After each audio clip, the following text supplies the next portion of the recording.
Bueno, si gustan ir pasando un poco para adelante, no se preocupen, no les va a preguntar nada, señor juez. No hay examen, no se angustien. El señor juez me pidió hacer esta plática que no se había hecho en la Casa de la Cultura. Me pidió que invitara a estudiantes de las universidades. Ya pregunté, hay de la Universidad Insurgentes, EPCA, San Pablo, obviamente Universidad de León, La Salle. ¿Sí? Entonces, pues la realidad que déjenme contar es que es un privilegio porque les va a dar un taller que, aunque no lo crea, va a ser muy valioso para su futuro. Hay que aprovecharlo al mayor tiempo posible. No se permite entrar con café, va a tener un descanso y después continuamos. Recuerden, de 5 a 8 hay un descanso, mañana va a ser de 9 a 12, ¿correcto? Y antes de iniciar les voy a rogar que pongan sus celulares en modo de vibrar. Yo sé que reciben llamadas importantes del gobernador, pero en esta ocasión vamos a rogarles que pongan en modo de vibrar sus celulares. Bueno, el curso se llama La Nueva Ley de Amparo. Va a ser impartido por el licenciado Leonardo González Martínez, juez tercero de distrito en el estado de Guanajuato, y me voy a permitir leer una síntesis curricular de su amplia trayectoria. Licenciado en Derecho por la Universidad Bonaterra, Campus Universidad Panamericana, una maestría en Derecho Constitucional y Derecho Administrativo por la Universidad Autónoma de Aguascalientes. Ha tomado cursos de diplomado en Amparo por la Universidad Panamericana, en la Suprema Corte, diplomado en Derecho Indígena, curso de preparación y capacitación para actuarios del Poder Judicial de la Federación, curso de preparación y capacitación para secretarios de cuenta, curso de preparación y capacitación para secretarios de Estado de Distrito, seminario Problemas Actuales de Derecho Constitucional, curso de actualización, las tendencias modernas de la teoría del delito, seminario de organización jurídica y la resolución de conflictos entre los derechos constitucionales, seminario de temas actuales de derecho fiscal, semana de derecho, curso de amparo agrario, de amparo civil, de amparo laboral, penal, administrativo, civil, procesal civil, constitucional, penal federal, procesal federal, entre muchos otros. Se ha desempeñado como instructor escolar del programa Consejo Nacional de Fomento Educativo, trabajador social en el Centro de Capacitación para el Desarrollo Comunitario, bastante de Derecho en el despacho Antunes Laugier, asesor jurídico del Centro de Capacitación para el Desarrollo Comunitario y del Congreso del Estado de Aguascalientes, asesor externo de los municipios de Aguascalientes y Colima, litigante y consultor independiente en materias penal, civil, administrativa, asociado al despacho Solís Farías, litigó en diversas entidades como Veracruz, Baja California, Tijuana, Jalisco, Colima y Aguascalientes, y socio del despacho Macías Cortina. Dentro del Poder Judicial de la Federación, fue oficial judicial, analista jurídico del CICE, actuario judicial mediante examen de oposición, secretario del Juzgado Primero de Distrito del Estado de Aguascalientes mediante examen de oposición, adscrito a la sección penal y sección de amparo, juez quinto del distrito del Centro Auxiliar de la Quinta Región y juez tercero de distrito en el estado de Guanajuato. Ocupa el cargo de juez de distrito desde diciembre del 2009. Pues vamos a darle un fuerte aplauso y la bienvenida y la agradecimiento al juez Leonardo González. Gracias.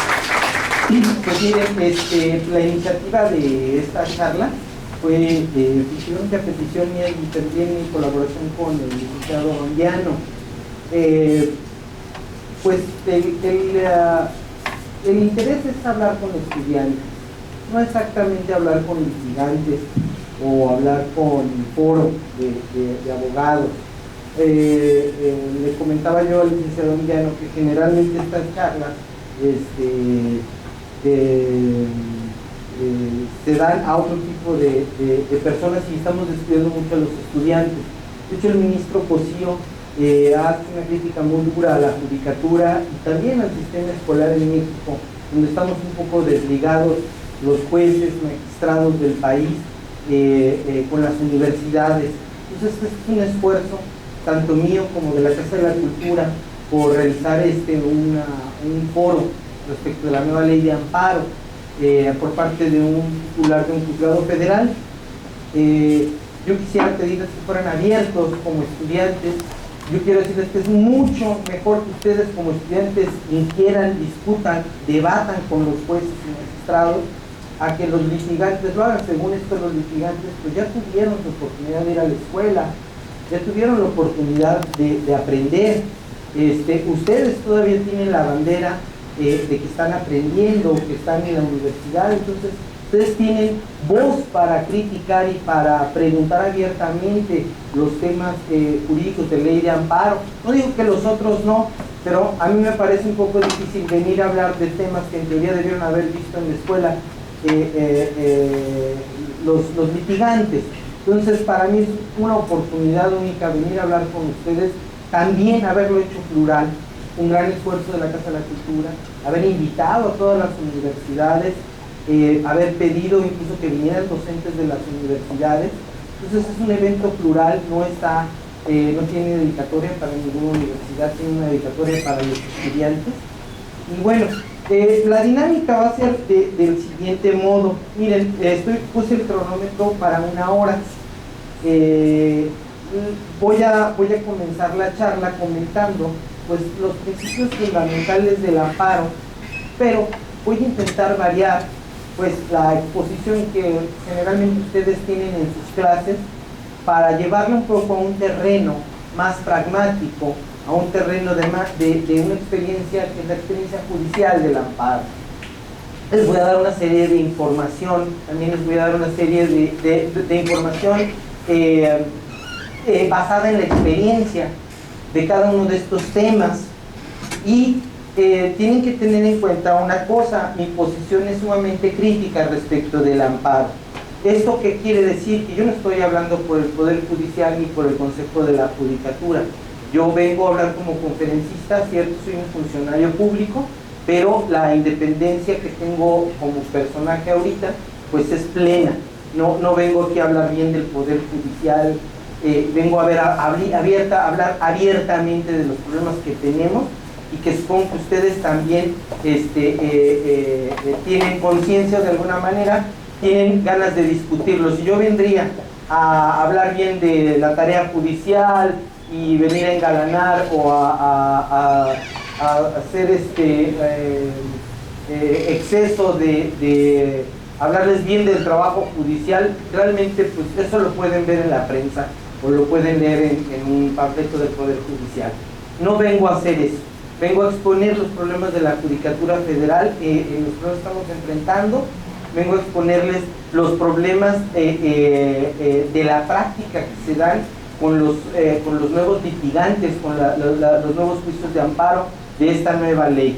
Entonces, en un principio, lo que voy a intentar hacer en esta charla es comentarles los conceptos generales de la nueva ley de amparo. Voy a comenzar con un cierto antecedente histórico, luego iré a las categorías fundamentales, platicaré algunos problemas en particular de nuestro juicio de amparo, de la nueva ley de amparo, qué temas son los que están generando las colisiones sociales, y les voy a platicar también un poco, lo más que pueda, sobre la función judicial y cómo se desarrolla, cómo se vive la función judicial. Quizás algunos no prestaron atención a mi currículum. Yo tengo la posición, por decir, híbrida entre haber estado mucho tiempo litigando y también llevo ya muchos años en el Poder Judicial de la Federación. Es decir, yo no soy un funcionario creado en la Judicatura Federal, yo soy un abogado creado más bien en los tribunales, pero dentro del litigio. Yo fui abogado de amparo, yo promoví amparos, yo entro por un concurso libre incluso al puesto de juez. Yo no pertenecía en ese momento al Poder Judicial, yo ya había trabajado en el Poder Judicial, pero mi experiencia es híbrida. Y por otra parte, en el currículum creo que no se destacó, pero me he dedicado también a la cátedra, he impartido clases en la Universidad Autónoma de Aguascalientes y en universidades privadas del estado de Aguascalientes y en el Instituto de la Judicatura Federal. En la Casa de la Cultura casi no he venido, pocas veces he venido a la Casa de la Cultura de la Corte. Y es un poco difícil hablarles del sistema judicial si no partimos de que ustedes tengan alguna base mínima sobre nuestra configuración judicial federal. Entonces, lo primero que tenemos que partir, y lo que tienen que entender, aunque sea mínimamente, es cómo están divididos los órganos de justicia en todo el país. ¿cuál es pues la configuración de la impartición de justicia federal? Bueno, tenemos en un primer espacio o en un primer rubro a la famosa Suprema Corte de Justicia de la Nación. Tendríamos en un segundo plano, o al mismo plano de la Corte, como lo quieran poner algunas personas, tendríamos al famoso trife, al electoral, que tiene un rango semejante al de la Corte, pero con competencia exclusiva en materia electoral. La Suprema Corte es el órgano máximo de interpretación judicial en México, pero esa interpretación judicial la realiza a través del juicio de amparo. Es decir, que la Corte, rarísima vez, si no es que lo ha hecho en unas 2 ocasiones, conoce un juicio ordinario. Este es muy extraño. Quizá bajo atracción, haciendo una facultad de atracción, puede llegar a jalar un asunto de justicia ordinaria, pero es muy extraño que lo haga. Generalmente conoce todos los temas jurídicos del país a través del juicio de amparo y a través precisamente del amparo en revisión, en el amparo indirecto o incluso también en el amparo directo en alguna revisión con características muy especiales de asuntos. La Corte pues tiene unas facultades muy acotadas. Históricamente la Corte era la segunda instancia de amparo, o sea, el amparo se promovía ante los juzgados de distrito en el país y posteriormente en revisión de actos de jueces federales conocía la Corte el amparo. Estamos hablando de hace 100, 150 años, estamos hablando de hace muchos años. Así funcionaba el sistema ideado en el 47. No existían los tribunales colegiados. Los tribunales colegiados se crean aproximadamente a mitades del siglo pasado. Ante la gran carga de trabajo de la Corte para conocer de los actos contra los jueces federales, se generan los famosos... y también porque, pues es que antiguamente el amparo indirecto procedía contra sentencias judiciales. El indirecto, el que conocen los jueces federales, también procedía contra sentencias definitivas. Entonces era un gran cúmulo de trabajo para la Corte, era un rezago el que se vivía en la Suprema Corte hacia mitades del año del siglo pasado, que deciden crear los tribunales colegiados. Incluso ante la gran carga de trabajo, la inmensa carga de trabajo, se ideó un sistema para resolver sin resolver, llamado caducidad. ¿Qué significaba esto? Que si tú no impulsabas tu procedimiento ante la Corte, lo caducaban. ¿Sabes qué? Ya tiene tanto tiempo sin promoción, vámonos, caducado. Y ¡pum! Ya no se resolvía, entonces resolvían sin resolver. Esto se lo inventó la Suprema Corte, no estaba en ley. Y llegó a tal grado que hasta estaba en la ley de amparo anterior. La ley todavía anterior tenía la caducidad como manera de acabar con el juicio de amparo. Pero esto era debido a la gran cantidad de trabajo que la Corte no alcanzaba a sentenciar. Obviamente que si tú promovías una revisión ante la Corte, estabas en provincia, pues ¿cuándo podías ir al DF a promover? Pues se caducaron miles y miles de juicios de amparo, cantidad enorme. La nueva ley prohíbe la caducidad, ya no existe en materia de amparo la caducidad, que el siglo pasado fue muy frecuentada por los órganos de justicia federales. Era una gran injusticia, pero también el aparato judicial no tenía la capacidad para estar recibiendo la gran cantidad de asuntos que se ventilaban. Entonces también fue una salida medio natural. Otra salida natural al cúmulo de trabajo del siglo pasado fue la creación de los tribunales colegiados, que los tribunales colegiados vinieron a desconcentrar las funciones de la Corte y que la revisión contra actos de jueces se frenara ante estos órganos colegiados, es decir, se integran por 3 magistrados. Estos órganos se encargan pues de revisar los actos de los jueces federales y son competentes en materia de amparo y también conocen las famosas revisiones fiscales. Es decir, cuando la autoridad pierde un juicio fiscal, puede recurrir la resolución administrativa federal ante un tribunal colegiado. Entonces, volvamos al esquema. Tenemos a la Suprema Corte arriba, luego tenemos estos órganos históricamente creados colegiados para descargar su trabajo, y al final, en este camino, tenemos al juez de distrito. El juez de distrito pues es un personaje histórico del país, creado para conocer de las violaciones de derechos fundamentales de los mexicanos, y es el órgano, tanto la Corte como el juez de distrito, digamos que son los órganos históricamente del amparo, que siempre han funcionado. Los colegiados son recientes. Al lado de los colegiados, bueno, estamos hablando ahorita del esquema de amparo.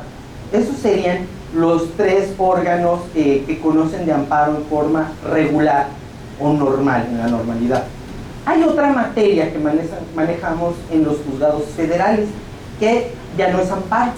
Es una materia que le vamos a llamar ordinaria o común, que va a ser civil federal, mercantil, que es concurrente de los tribunales locales y los federales, y también manejamos penal federal. Y en algunos casos extremos, y es muy complicado explicárselos el día de hoy, conocemos procedimientos administrativos. Muy extraño, muy extraño el procedimiento administrativo. Yo me topé con uno en 10, 12 años, tengo la judicatura, hasta hace como 4 meses. Porque yo siempre me pregunté cuáles son los procedimientos administrativos federales. ¿Por qué? Toda la materia administrativa la manejan los tribunales de justicia fiscal, pero hay algunos procedimientos extraños administrativos de competencia de la Judicatura Federal. El caso que me topé, no se los puedo poner con exactitud, pero se trataba de una acción administrativa del Ministerio Público contra una iglesia protestante, que el Ministerio Público le reclamaba en procedimiento administrativo que esa iglesia antigua de los protestantes debía estar en patrimonio de la nación, y le demandaban a la iglesia, y la iglesia se defendía de que no, que era mía. Bueno, era un procedimiento administrativo especial que yo no conocía, pero puedo decirles que no conozco más que ese, y creo que si traen un juez federal a cualquiera que le pregunten cuál es el procedimiento administrativo, no le vaya. Es muy difícil que se den estos procedimientos administrativos federales, pero existe, porque en la ley orgánica se habla de procedimientos administrativos federales que conocen los jueces federales.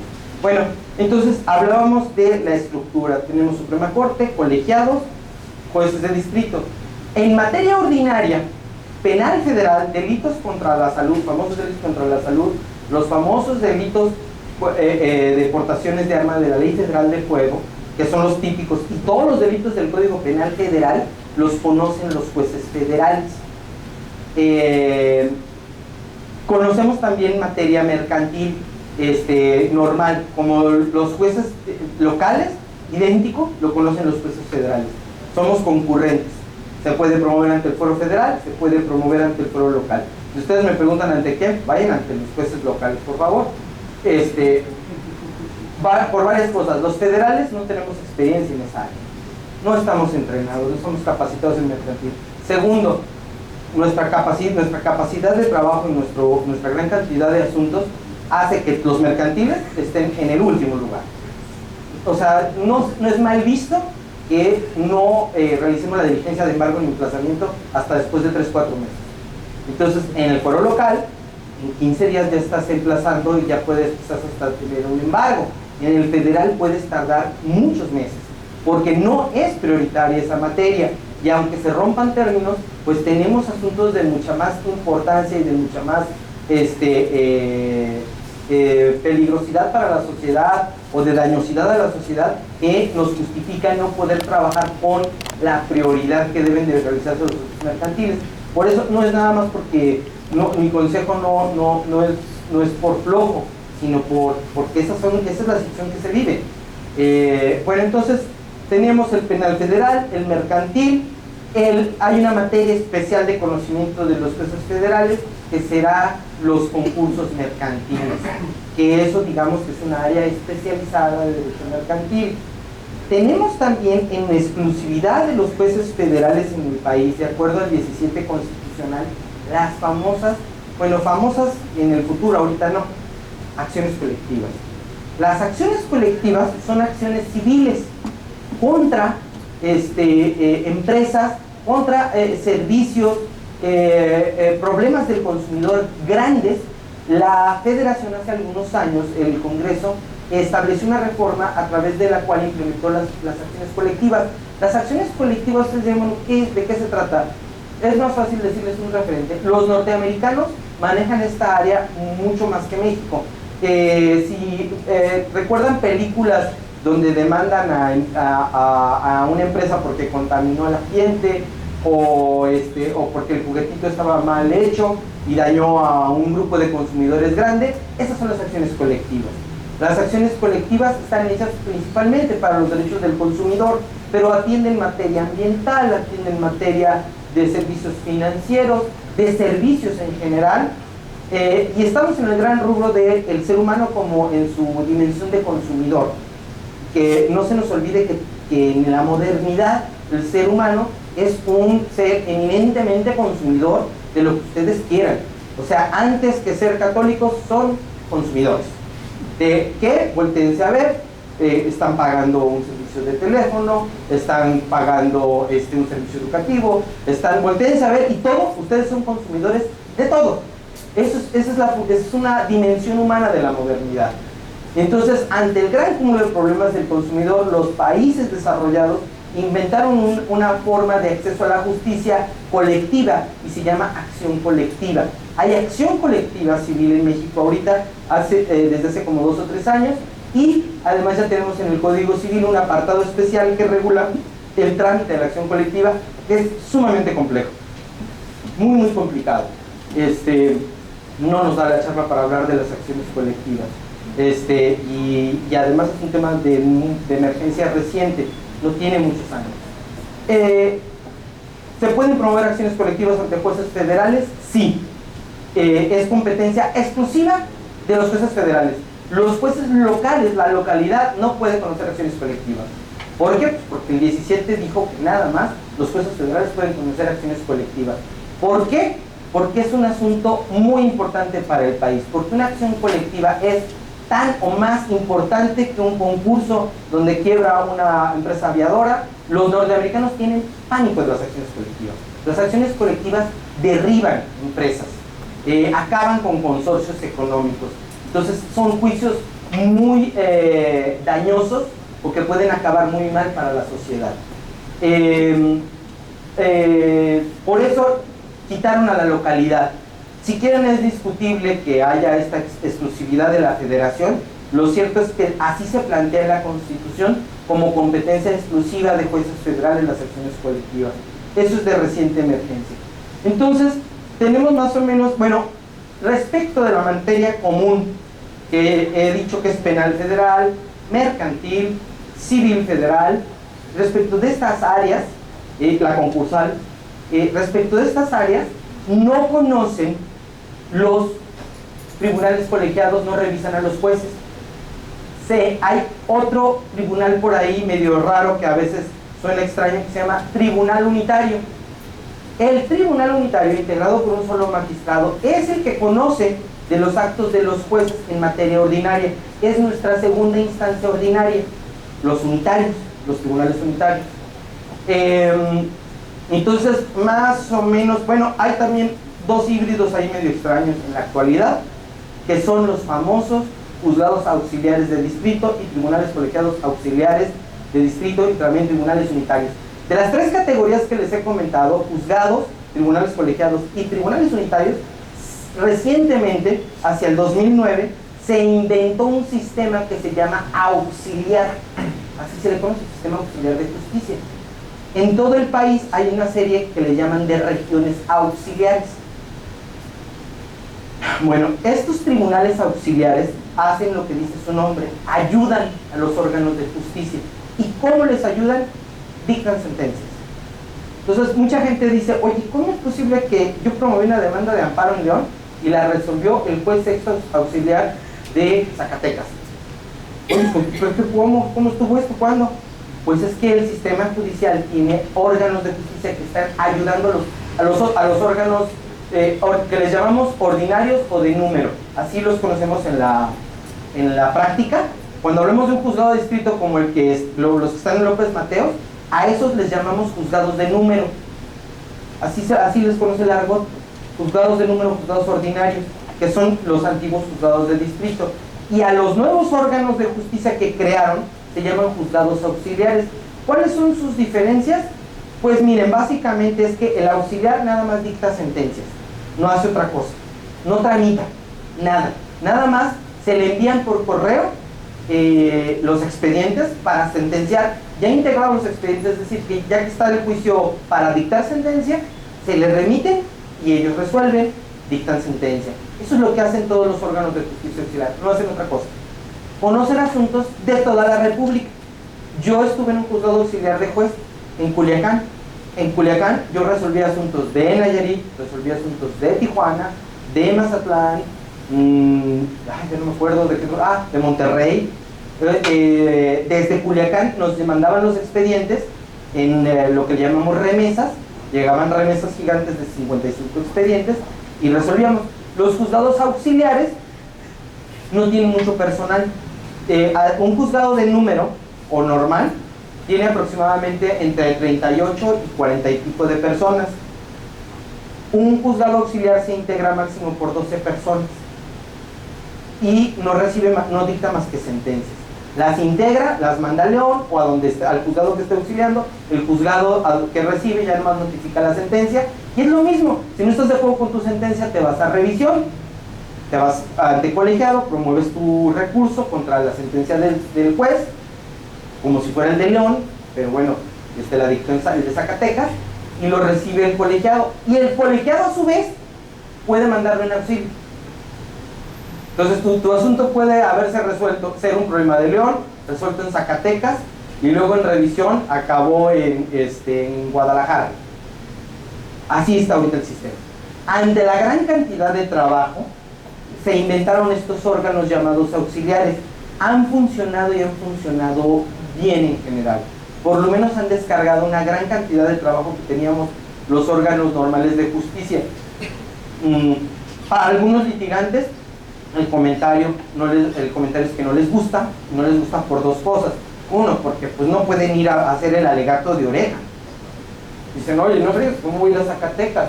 Si mi cliente no tiene ni siquiera para pagarme copias y tienes que vaya a Zacatecas a hablar con el juez. Ha causado molestia en el foro esto de que haya esta justicia auxiliar. O otra desventaja también que existe de la justicia auxiliar que ha disgustado a la gente, pues a veces es la calidad de la sentencia.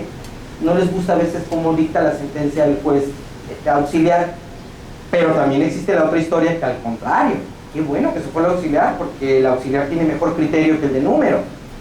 Entonces ahí está como que dividido, depende cómo te vaya en la feria, vas a platicar. En general puedo decirles que me parece muy semejante la sentencia del auxiliar al de número, en algunos casos. Si el asunto está clavado en sobreseimiento, la verdad es igual que se vaya a Zacatecas o que se resuelva en León, ¿eh? La verdad es que eso el juez lo va a detectar normalmente, sería muy difícil que se le fuera. Entonces, pues realmente el tiempo, lo que sí va a ganar el litigante de ahí, si hay una ganancia grande hacia la población, es tiempo. Mientras que en el de número te van a dilatar la sentencia 3 meses o 4 meses, el auxiliar te la va a resolver en 15 días. Entonces, en esa parte, la población gana muchísimo, muchísimo en tiempo. Entonces, les digo ventajas, desventajas de este sistema. Este sistema está sobreviviendo desde el 2009 hasta el 2014. Es posible que este sistema se quede. ¿Por qué les digo que este sistema se quede? Porque antes del 2009, el Consejo de la Judicatura, nuestro órgano de gobierno y administración, se inventó muchos sistemas de auxilio de rezago al trabajo judicial, ninguno funcionó. Existían juzgados llamados A y B, dividían un juzgado en los del A y el B para que hubiera 2 jueces que resolvieran. Eran unos conflictos terribles en los órganos de justicia, no funcionó ese sistema. Inventaron unos juzgados itinerantes que andaban por toda la República, tramitando, resolviendo asuntos y ayudando a los de número. Tampoco funcionó, fue muy caro. Era muy difícil traer empleados judiciales por todo el país bailoteando. No les gustaba a la gente. Generaban problemas. En cambio, este sistema auxiliar es muy económico porque son 12 personas, un juez gana lo mismo que un juez de número, no hay diferencias de salarios de estos funcionarios. Y el resultado es muy parecido. Sacan en productividad, como le llaman, sacan más o menos los mismos números que uno de número, con un costo mucho menor. Pero hay un problema, realmente sí se encarece la justicia, Porque mientras que una sentencia al país le salía pues el costo de un tribunal, ahora le sale el de dos, el de número y el auxiliar. Entonces eso se ha incrementado por lo menos el costo de una sentencia de amparo. Un juicio de amparo en la actualidad le cuesta al país no menos de 25,000 pesos. Si estamos hablando de una primera instancia, si hablamos de que se fue a revisión, que presentó queja, entonces quizás estemos hablando de que ese juicio quizás le va a salir al país en cerca de 70 a 80,000 pesos. Entonces es un juicio carísimo, el juicio de amparo. No es caro, es carísimo. ¿Por qué? Bueno, varias razones.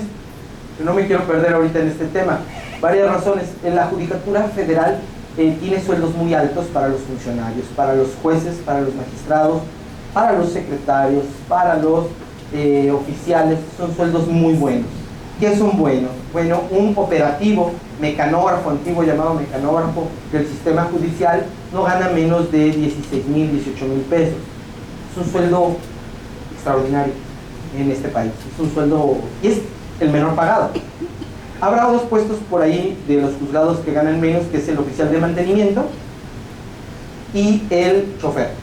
Pero digamos que en el término general operativo del juzgado, los que ganarían menos serían los oficiales, que ganan cerca de eso. Un actuario, o sea, un notificador de Poder Judicial no gana menos de 40,000 pesos. Un secretario judicial gana arriba de 45 a 50,000 pesos. Un juez gana arriba de 80,000, 90,000 pesos por deducciones y cosas así. Entonces, son sueldos muy altos, efectivamente, como lo dice la prensa, como se critica, así es. Pero para lo que ahorita el comentario que hago, bueno, es que la justicia federal es muy cara. Le sale al país muy, muy, muy cara.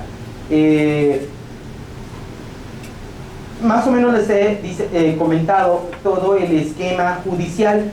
Al margen de todo este sistema judicial, que es el sistema resolutor de todos los problemas de amparo y de justicia ordinaria federal, tenemos un órgano que organiza todo. Ese es el Consejo de la Judicatura Federal. La Corte ha quedado, o queda en teoría, como un órgano de decisión jurisdiccional, y su poder es jurisdiccional en teoría. Y en la práctica la Corte sí se ha visto mermada en su poder político hacia los tribunales federales. A ver si puedo explicarme. Antes de que existiera el Consejo de la Judicatura Federal, todos los jueces y magistrados pertenecieron históricamente a la Corte. La Corte era la mata de jueces y magistrados. A la fecha, una gran cantidad de jueces, magistrados grandes, su origen está en la Corte. La Corte nombraba a los titulares de juzgados de colegiados. ¿Qué daba lugar a esto? Bueno, pues que la Corte tenía un poder inmenso frente a las personas nombradas. O sea, había un poder extraordinario de muchos ministros que jueces y magistrados le debían el cargo. A partir del Consejo de la Judicatura se empiezan a hacer exámenes para acceder al cargo de juez y de magistrado. Y esto cambia totalmente el poder de la Corte. El ya no poder designar directamente magistrados y jueces, pues redujo totalmente su poder político interno en el Poder Judicial. El órgano de gobierno administrativo, pues es un ente que no pertenece a la Corte, pero la Corte mantuvo un poder fuerte adentro, porque el que dirige el Consejo de la Judicatura es el mismo presidente de la Corte. La Corte no quiso ceder completamente su poder histórico frente a los órganos de justicia federales, pero en teoría el pagador del Poder Judicial ya no es la Corte. Nosotros no dependemos absolutamente de la Corte por ningún motivo. La pluma que está en el juzgado, el papel que nos dan para trabajar, la electricidad, todo lo que ustedes quieran, todo es organizado por el Consejo de la Judicatura Federal. La Corte no toca un peso ni mueve absolutamente nada de presupuesto de los órganos federales de justicia. La Corte lo único que tiene a nivel de los estados son estas instituciones llamadas casas de la cultura jurídica, que pues pertenecen a la Suprema Corte, pero fuera de las casas de la cultura, la Corte no tiene otra cosa de propiedad. Los órganos de justicia, todo es administrado por el Consejo de la Judicatura. ¿Qué preguntas tienen hasta este momento? Perdón, porque el esquema es muy grande, no sé si les representa alguna pregunta. Bueno, ok, entonces el aparato judicial más o menos es representado en este esquema. Bien, bueno, ahí está el micrófono, no sé si alguien quiere hacer alguna pregunta. ¿No?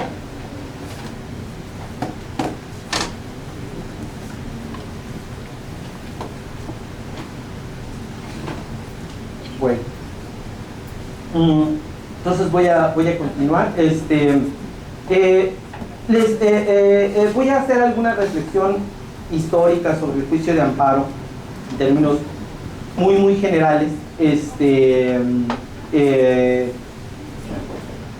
juicio de amparo, yo sé que no lo ven así en la escuela, pero bueno, en fin, así lo voy a plantear yo. El juicio de amparo tiene dos vidas. Hay una vida oculta que nadie conoce, que es la vida colonial del amparo. Nuestro juicio de amparo no nació en el 47 federalizado, ni tampoco en Yucatán, nació en la colonia.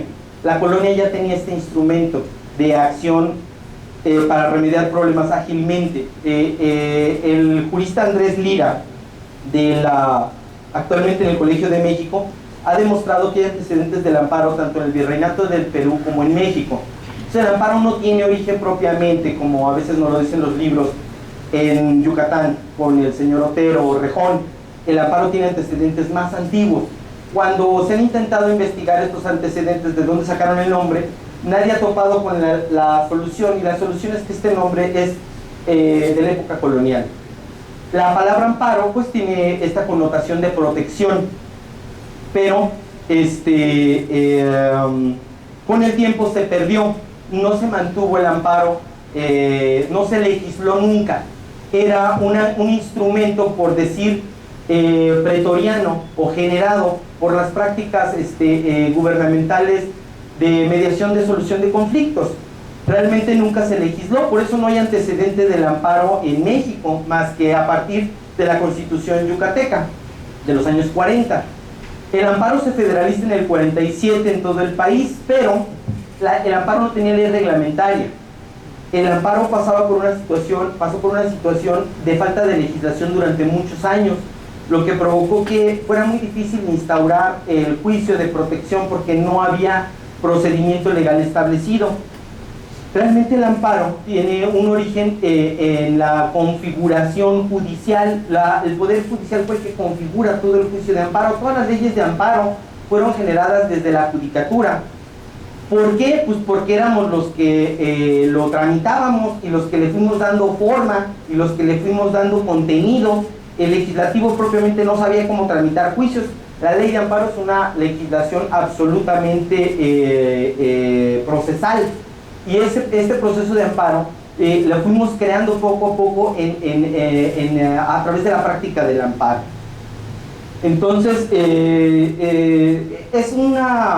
es importante decirles que todos los juicios de protección de derechos fundamentales en el mundo tienen un origen pretoriano o un origen judicial.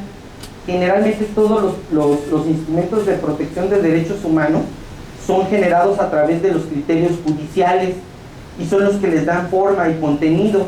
La nueva ley de amparo, incluso la actual que tenemos, es una ley que se propone desde la Suprema Corte y que la Suprema Corte lucha durante muchos años para que la establezcan, y es bajo una presión de 10 años de la Corte en el que finalmente aceptan su nueva ley de amparo. Pero si vemos los proyectos antiguos de ley de amparo, uno era de Vallarta, del famoso ministro Vallarta. Otro juicio de amparo, otra ley de amparo modificada fue la de Mariscal, un fiscal de la Corte. Y todas las leyes de amparo tienen origen pues en la configuración dentro del Poder Judicial de las necesidades del amparo. Voy a tomar una pausa porque tengo que hacer una llamada por teléfono, y si quieren continuamos en 10 minutos para continuar con el tema. Gracias.